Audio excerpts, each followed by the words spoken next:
You know what really grinds my gears? We're still letting religious dipshits and unregulated quacks masquerading as counselors torture LGBTQ+ people in 2025, calling it therapy when it's just systematic fucking cruelty wrapped in a Bible. Part 1. The rancid historical roots of legalized torture. Let me paint you a picture so goddamn vivid you can taste the bile rising in your throat. Picture yourself in 1899, lying on some scratchy-ass Victorian chaise lounge, while a pompous German psychiatrist named Albert von Schrank-Notzing waves a fucking pocket watch in your face. 45 sessions of this bullshit hypnosis routine, he claims, plus forced visits to a brothel reeking of cheap perfume and desperation, and voila, he's converted a gay man into a heterosexual one. The sheer audacity of this dickwaffle to present this at a hypnosis conference, like he'd discovered penicillin instead of pioneering a century plus of psychological terrorism. As Protagoras once observed, man is the measure of all things.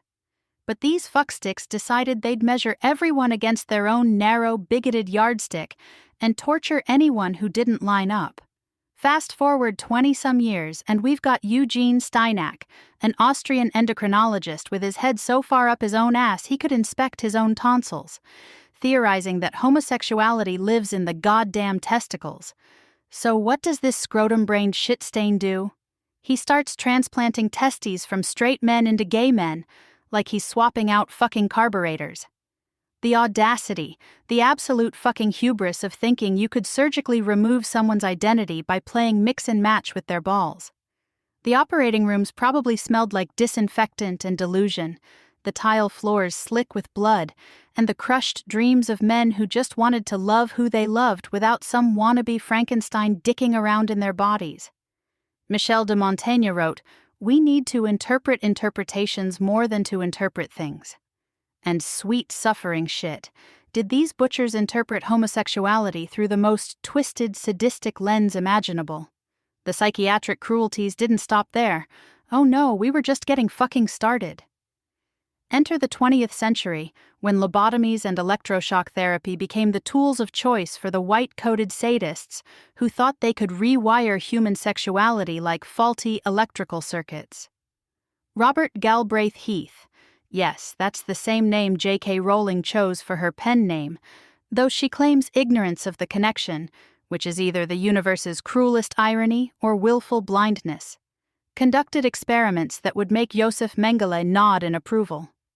Picture the sterile coldness of those rooms, the sharp ozone smell of electricity crackling through the air, the involuntary spasms and screams of people being literally shocked for loving the wrong gender. The leather restraints cutting into wrists and ankles, the taste of copper from bitten tongues, the absolute mind-fucking horror of having voltage pumped through your brain because you dared to be authentically yourself. John Stuart Mill argued that, over himself, over his own body and mind, the individual is sovereign. But these cock-sucking torturers decided that sovereignty didn't apply if you were queer. Then came the aversion therapies, a fresh hell for a new generation of bigoted dickbags. Picture this.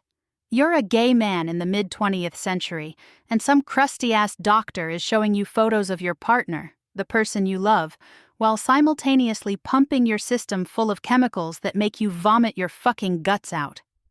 They wanted you to associate love with nausea, desire with the acrid taste of stomach acid burning your esophagus. The psychological conditioning was Pavlovian in its cruelty, making you retch and gag every time you thought about the person who made your heart race. The linoleum floors of these treatment centers probably permanently stained with the evidence of this institutionalized abuse. The fluorescent lights buzzing overhead like flies on a corpse. The clinical detachment of the perpetrators as they destroyed human beings, one induced vomiting session at a time. And here's the part that'll really make your blood fucking boil. This shit is still legal in the UK. As of November 5, 2023, Rishi Sunak had less than 48 hours to include a ban on conversion therapy in the King's speech, a promise made by the last 4 successive prime ministers, and broken by every single one of those lying sacks of shit. 4 different assholes, 4 separate promises, 0 follow-through.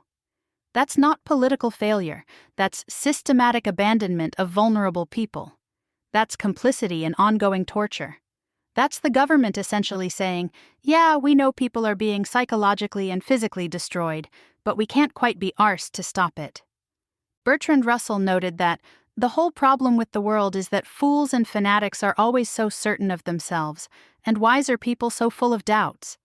And fuck if that isn't the entire story of conversion therapy's continued existence. Part 2. The Modern Manifestation, Gender Exploratory Therapy, and the Systematic Torture of Trans People. Now let's talk about how these dickless wonders have evolved their torture techniques for the modern era, specifically targeting trans people with a particularly insidious form of fuckery called gender exploratory therapy. The name alone is Orwellian doublespeak that would make Big Brother's propaganda ministry jealous. It sounds so reasonable, so measured, so fucking concerned. But strip away that sheep's clothing and you'll find the same rabid wolf of conversion therapy, just wearing a different goddamn collar.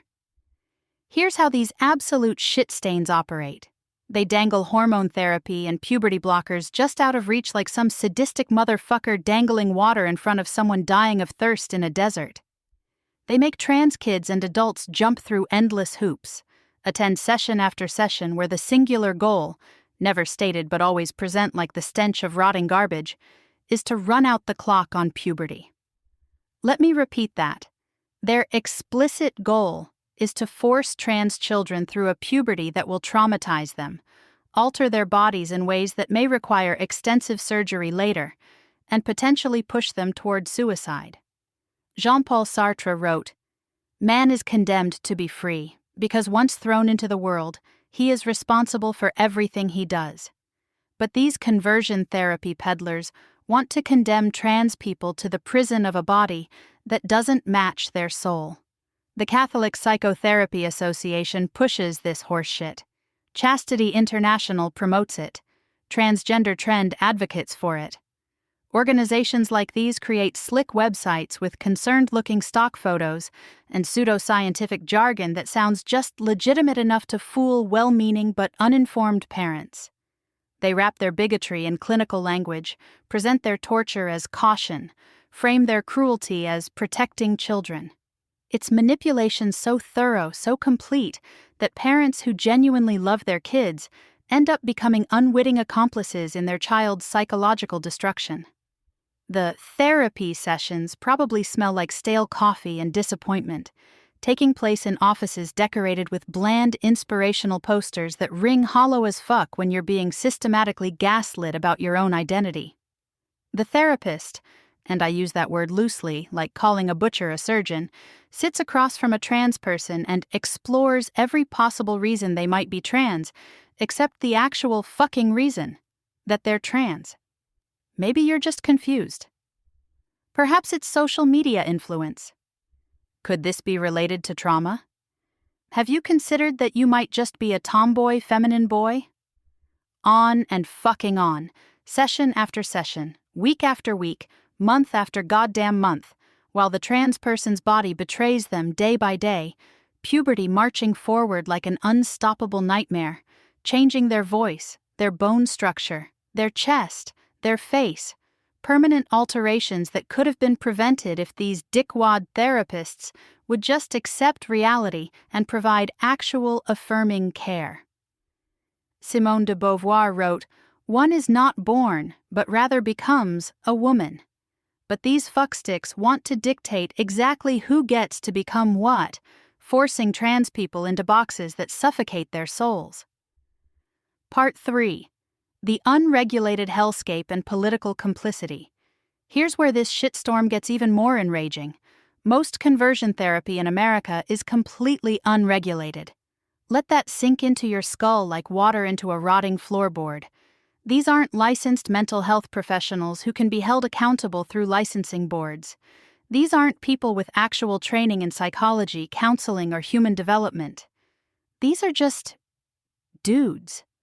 Mostly white dudes with a Bible, a persecution complex, and the unshakable belief that their interpretation of a Bronze Age text justifies torturing people. They call themselves Christian counselors, And because they operate through churches, they slip through every regulatory crack like cockroaches scurrying away when you turn on the lights. There's no oversight, no accountability, no licensing board to report them to when they fuck up someone's life so thoroughly that it takes years of actual therapy to undo the damage, if it can be undone at all. Albert Camus observed, "The only way to deal with an unfree world is to become so absolutely free that your very existence is an act of rebellion." But how the fuck can you rebel when authority figures are torturing the rebellion out of you? In Ohio, there's a representative named Gary Click, and yes, that's his real dumbfuck name, who was a former conversion therapist and is now responsible for most of the anti-gender affirming care and pro-conversion therapy legislation in the state. Read that again. A person who literally made a career out of torturing LGBTQ+ people is now writing laws that enable more torture. He's gone from practicing conversion therapy to legislating it, from destroying individual lives to destroying lives at scale. The absolute fucking gall. It's like making an arsonist the fire chief. Let me break this down for anyone who knows jack shit about actual therapy. Conversion is antithetical to therapy. Therapy isn't about changing someone's identity, it's about helping people become more authentically themselves, processing trauma, developing coping mechanisms, and improving their mental health. A therapist who says, "I'm going to convert you," is like a surgeon who says, "I'm going to cut you just for fun." It's a complete contradiction of the fundamental purpose of the profession. The word conversion, in the phrase conversion therapy, is the biggest red flag since the Soviet Union's entire aesthetic. It's right there in the fucking name. As a therapist, a real one, not these unlicensed dickwaffles cosplaying as mental health professionals, I've seen the aftermath. I've worked with clients who've been through conversion therapy, and the trauma is profound, layered, and devastating. We're talking years of work to undo the damage done by weeks or months of systematic abuse. These clients come in with shredded self-worth, internalized homophobia or transphobia so deep it's become part of their identity, and often active suicidal ideation because they've been taught that their authentic self is so wrong, so evil, so fundamentally broken, that death seems preferable to existence. Peter Singer wrote, "All the arguments to prove man's superiority cannot shatter this hard fact. In suffering, the animals are our equals." And in the systematic infliction of suffering, conversion therapists have made an art form of creating misery. The comparison to unlicensed nail techs doing veneers is apt as hell. Both involve unqualified people performing procedures they have no business performing, potentially causing permanent damage, and operating in a gray area that exploits regulatory loopholes. Except in this case, instead of fucking up someone's teeth, you're fucking up their entire psychological well-being and potentially ending their life. The body count from conversion therapy, through suicide, through destroyed mental health, through shattered lives, is a genocide conducted in whispers, in church basements, in Christian counseling centers, that should be burned to the fucking ground, metaphorically speaking, for legal purposes. Some places have fought back. Colorado banned this shit. Cuyahoga County in Ohio outlawed it. These bans prove that conversion therapy can be stopped, that we can protect vulnerable people from this abuse. But the fact that it's not banned everywhere, that it remains legal in vast swaths of America and in the entire UK, is a moral failure of staggering proportions. And now, under the Donald Bukaka victim administration, because yes, that fuckstick is back in power, God help us all, there are conversations happening about expanding access to conversion therapy, not banning it, not regulating it, not protecting people from it, but making it easier for these butt-nugget counselors to destroy lives. The same administration cozying up to Elon Microphallus and his legion of tech bro fascists, with not Michael Jackson, Mike Johnson, in the House pushing theocratic bullshit at every opportunity. These cum stains are actively working to enable more torture, more trauma, more dead queer kids. John Rawls wrote of justice as fairness, of the veil of ignorance, but there's no ignorance here, only willful malice. These dickheads know exactly what conversion therapy does. They know about the suicide rates, they know about the trauma, they don't give a flying fuck because their bigotry matters more to them than human lives. The bottom line: call this what it is. Torture. I need you to understand something viscerally, in your bones, in your guts. Conversion therapy is torture. It's not a disagreement about best practices. It's not a debate about treatment methods. It's systematic psychological and sometimes physical abuse designed to destroy a person's sense of self. It's torture, plain and simple, and we've decided as a society that it's fine to torture people as long as they're queer, and the torturer believes Jesus wants them to do it. Martha Nussbaum wrote about the capabilities approach to human flourishing. But how can anyone flourish when they're being tortured for being themselves? The smell of those conversion therapy rooms, whether it's the musty basement of a church, the artificial freshener in a strip mall counseling center, or the clinical sterility of a psychiatric facility, is the smell of human rights violations. The sound is people crying, begging, sometimes screaming as they're told the core of their identity is sinful, broken, wrong. The taste is the bitter flavor of self-hatred force-fed to vulnerable people by authority figures they were taught to trust.